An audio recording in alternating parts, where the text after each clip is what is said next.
भारत और पाकिस्तान के बीच Asia cup 2025 का फाइनल रविवार को खेला जाएगा। इसके लिए दोनों टीमें तैयार हैं, तो दोनों ओर से खिलाड़ी भी तैयार ही हैं, मानसिक रूप से भी और खेल के मैदान पर बेहतर करने के इरादे से भी। लेकिन इसमें भारत और पाकिस्तान की टीमों को तो आप भिड़ते देखेंगे ही, साथ ही कुछ खिलाड़ियों के बीच भी एक मुकाबला है। मतलब जैसे आप बात कर लीजिए कि शाहीन आफरीदी और अभिषेक शर्मा का मुकाबला, तो इसी तरह से कई राइवलरीज जो हैं वो खिलाड़ियों के बीच देखने को मिलेंगी रविवार के फाइनल में। इसी पर हम आज चर्चा कर रहे हैं। नमस्कार, आप देख रहे हैं न्यूज बाइस्कोप और मैं हूं राकेश रंजन। भारत और पाकिस्तान के बीच एशिया कप 2025 का फाइनल मुकाबला रविवार को खेला जाना है। उससे पहले टीमें तैयार हैं, खिलाड़ी तैयार हैं और दर्शक भी तैयार हैं इस मुकाबले का लुत्फ उठाने के लिए। हर भारतीय चाहता है कि भारत इस एशिया कप में तीसरी बार पाकिस्तान को शिकस्त दे, तो पाकिस्तान के समर्थक जो हैं उनके देश में वो आईसीसी चैंपियंस ट्रॉफी को याद कर रहे हैं। लेकिन यहां पर एक राइवलरी खिलाड़ियों के बीच भी हमें देखने को मिलेगी। हम उसी की चर्चा कर रहे हैं। जो पहली राइवलरी है वो है अभिषेक शर्मा वर्सेस शाहीन शाह आफरीदी। इन दोनों की राइवलरी देखने को मिलेगी फाइनल मुकाबले में। आपको बता दें कि जैसा आपने देखा, जो पीछे दो मैच भारत और पाकिस्तान के बीच इस एशिया कप में हुए हैं, तो एक बार पहली गेंद पर अभिषेक शर्मा ने शाहीन आफरीदी के चौका लगाया था, तो दूसरी बार छक्का जड़ दिया था। तो दोनों के बीच एक द्वंद्व जो है वो फाइनल मुकाबले में भी देखने को मिलेगा। दोनों ही खिलाड़ी जो है अपनी लय में दिख रहे हैं। अगर आप बात कीजिए तो अभिषेक शर्मा ने पाकिस्तान के खिलाफ जो दो मैच अभी तक खेले हैं उसमें 105 रन बनाए हैं और इस एशिया कप के लीडिंग रन गेटर हैं। 6 मैचों में 309 रन बना चुके हैं और जबरदस्त है उनका स्ट्राइक रेट 204.63 का। तो जहां तक शाहीन शाह आफरीदी की बात है, तो भारत के खिलाफ 5 मैचों में उनको सिर्फ 4 विकेट मिले हैं। लेकिन अगर आप बात करें इस एशिया कप में, तो यहां पर जो है उनका प्रदर्शन बेहतर दिखता है। 6 मैचों में उनको 9 विकेट अब तक मिल चुका है और इकोनॉमी भी जो है उनका बेहतर है 6.91 का।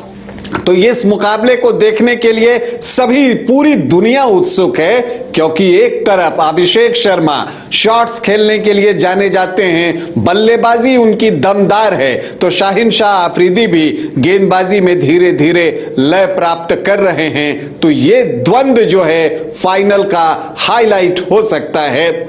जो दूसरी बात हम करेंगे, जो दूसरे मुकाबले की हम बात करेंगे, जहां दो खिलाड़ियों के बीच एक द्वंद्व हमें देखने को मिलेगा, वो है शुभमन गिल और सैम अयूब के बीच में। 2 मैच जो भारत और पाकिस्तान के बीच हुए हैं उसमें शुभमन गिल ने 57 रन अब तक बनाए हैं, तो सैम अयूब को 2 मैचों में 3 विकेट मिला है और पहले मैच में उन्होंने गिल को स्टंप आउट किया था। उसके बाद दूसरे मैच में गिल ने रणनीति बदली थी और स्टेप डाउन करने के बजाय क्रीज पर इंतजार किया सैम अयूब की गेंदों को। तो इन दोनों के बीच जो मुकाबला होगा उस पर भी सभी की निगाहें लगी हुई हैं।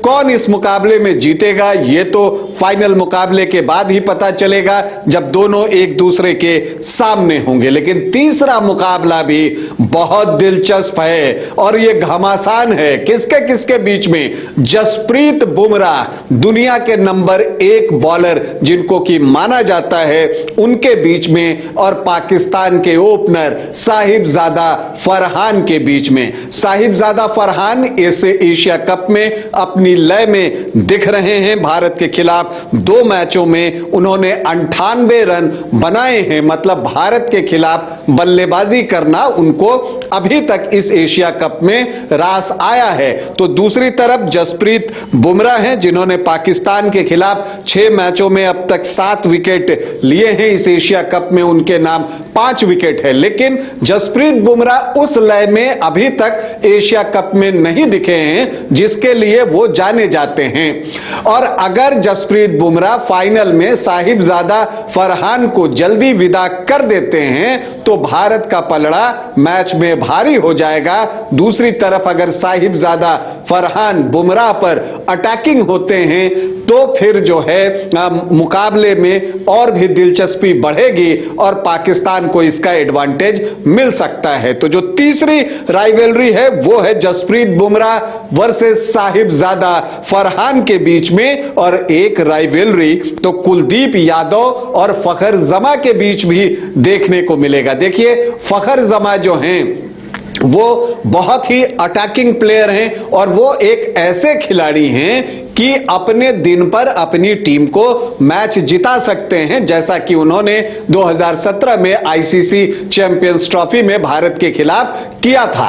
तो यहां पर जो एक राइवलरी कुलदीप यादव और फखर जमा के बीच देखने को मिलेगी, अगर कुलदीप यादव फखर जमा को जल्दी विदा कर देते हैं तब फिर वैसी स्थिति में भारत की मैच पर पकड़ मजबूत हो जाएगी। 2 मैचों में जो पाकिस्तान के खिलाफ कुलदीप यादव ने खेले हैं उसमें 4 विकेट लिए हैं उन्होंने पाकिस्तान के, तो फखर जमा ने जो है भारत के खिलाफ 6 मैचों में अब तक 70 रन बनाया है। तो रिकॉर्ड बहुत बेहतर T20 का फखर जमा का भारत के खिलाफ नहीं है, लेकिन अगर आप देखें तो उनका स्ट्राइक रेट बेहतर है। 125 के स्ट्राइक रेट से उन्होंने रन बनाए हैं और इस एशिया कप में 6 मैचों में वो 135 रन बना चुके हैं। तो कुलदीप यादव 6 मैचों में 13 विकेट जो है वो निकाल चुके हैं इस एशिया कप में और लीडिंग विकेट टेकर हैं।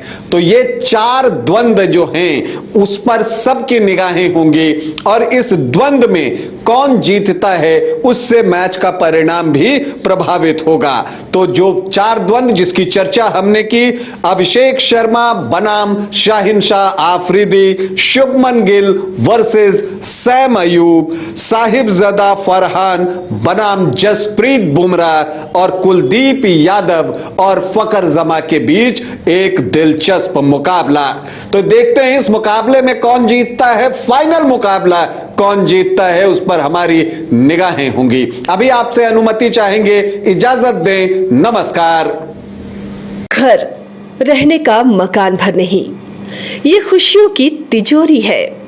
दरवाजे पर दस्तक देता पड़ोस, खिड़कियों से उमड़ आता आसमां, तारों में उलझी ऐसी ना जाने कितनी दास्तां। कहती हैं चले डायमंड सिटी, एक सफर हम सफर के साथ अपने घर तक। Diamond city life long bonding, 500 से ज्यादा खुशहाल डायमंड परिवार। जल्दी करें, सिर्फ 200 फ्लैट बाकी, आज ही बुक करें अपना आशियाना।